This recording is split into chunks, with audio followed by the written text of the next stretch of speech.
Hi. കുറേ ദിവസമായിട്ടോ അമ്പലത്തിലൊക്കെ ഒന്ന് പോയിട്ട് എന്നാൽ പിന്നെ പോയേക്കാമെന്ന് കരുതി. കുറച്ച് ദൂരമുണ്ട് വീട്ടിൽ നിന്ന്. അഗസ്തീശ്വര ടെമ്പിളാണ്. അമ്പലത്തിൻ്റെ മുൻവശത്ത് തന്നെ ഒരു പൂക്കാരനെ കണ്ടു. മുല്ലപ്പൂ ഇന്ന് എൻ്റെ ഒരു വീക്ക്നെസ്സാണ് കേട്ടോ. അതുകൊണ്ട് കുറച്ച് പൂവ് വാങ്ങിച്ചു. അമ്പലത്തിൽ കൊടുക്കാനും കുറച്ച് പൂവ് വാങ്ങിച്ചു. അങ്ങനെ നേരെ അമ്പലത്തിലെത്തി. മേൽപ്പാലത്തിന് താഴെ പുഴയോട് ചേർന്ന് നിൽക്കുന്നൊരമ്പലം. ഇവിടുത്തെ അന്തരീക്ഷം തന്നെ വളരെ പോസിറ്റീവ് വൈബുള്ള ഒന്നാണ് കേട്ടോ.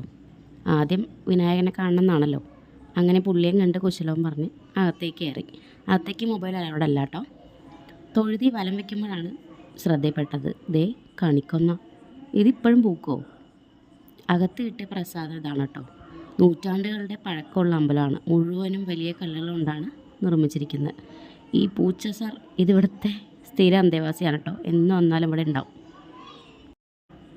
തൊഴുതിറങ്ങി കുറച്ച് പ്രകൃതി ഭംഗിയൊക്കെ ആസ്വദിക്കാമെന്ന് വെച്ചപ്പോൾ വെറുതെ കുളിസിയും പിടിക്കണ്ടല്ലോ എന്ന് വെച്ച് ആ പരിപാടി നിർത്തി. തൊട്ടിപ്പുറത്തൊരു അമ്പലമുണ്ട് കേട്ടോ. മിക്കവാറും ഇത് തുറക്കാറില്ല. അതുകൊണ്ട് എനിക്കിതുവരെ അങ്ങോട്ട് പോകാനും പറ്റിയിട്ടുണ്ടായിരുന്നില്ല. ഇന്ന് പക്ഷെ പോകുമ്പോൾ തുറന്നിട്ടുണ്ടായിരുന്നു. തിരിച്ചു വരുമ്പോഴത്തേക്കും അടയ്ക്കുമോ എന്നുള്ളൊരു സംശയം ഉണ്ടായിരുന്നു. പക്ഷെ ഭാഗ്യത്തിന് അടച്ചിട്ടുണ്ടായിരുന്നില്ല. അതുകൊണ്ട് അങ്ങോട്ടും പോകാമെന്ന് വിചാരിച്ചു. ഇവിടുത്തെ മെയിൻ പ്രതിഷ്ഠ കൃഷ്ണനും പിന്നെ ആഞ്ജനേയ സ്വാമിയാണ് കേട്ടോ. ആഹാ, പ്രസാദം കൊള്ളാലോ. വെള്ളുണ്ടയും പിന്നെ വേറെന്തോരം ഉണ്ടാട്ടോ. പച്ചരിയാണ്, പക്ഷെ മധുരമൊന്നുമില്ല. എന്തായാലും കഴിച്ചു. അധികം തിരക്കൊന്നും ഉണ്ടായിരുന്നില്ല. കുറച്ച് നേരം പ്രകൃതി രമണീയം കൂട്ടുപിടിച്ച് അവിടെ അങ്ങനെ ഇരുന്നു. പിന്നെ തിരിച്ചു വന്നു.